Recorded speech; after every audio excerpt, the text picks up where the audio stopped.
حي على الصلاة.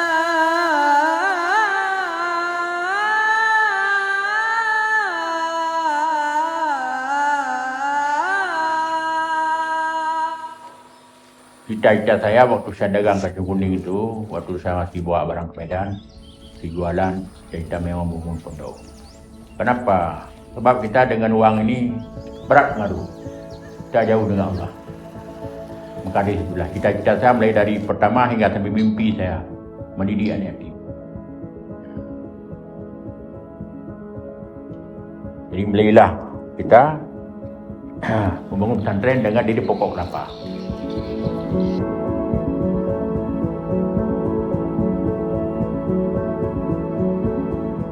Ini pertamanya Dayah Al-Munawarah, datang beliau profesor tambah Aulia.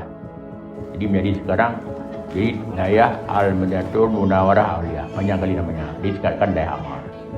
Jadi Dayah Amal ini terletak di Simpang 4, Desa Besar Teberang, Kecamatan Perla Barat. Sebab ini sana banyak anak-anak yang tidak sekolah. Jadi maka kita buka ini.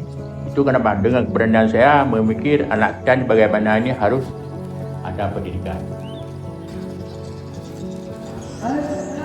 Kalau kegiatan di Dayah, jam 4:30 udah bangun, salat tahajud,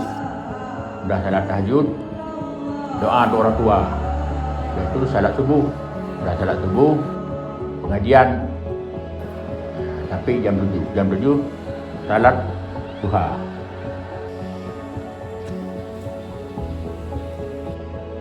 Udah itu jam 8 orang ini sekolah semua.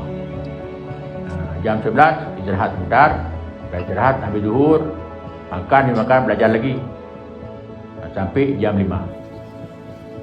Jam 5 istirahat 1 jam, mandi, jam 6 masuk lagi. Ini udah masuk. Jadi masuk jam 6, keluarnya jam 8 malam.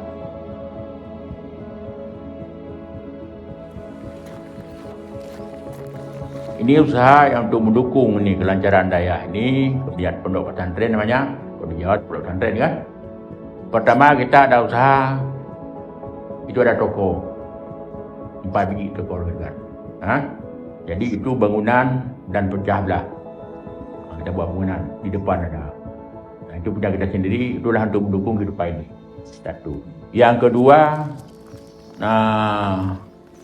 kantin untuk putra 3 biji, untuk putri 2. Jadi hasilnya ini 2. Habis itu laundry, hasilnya itu ini 2. Untuk Dayah juga.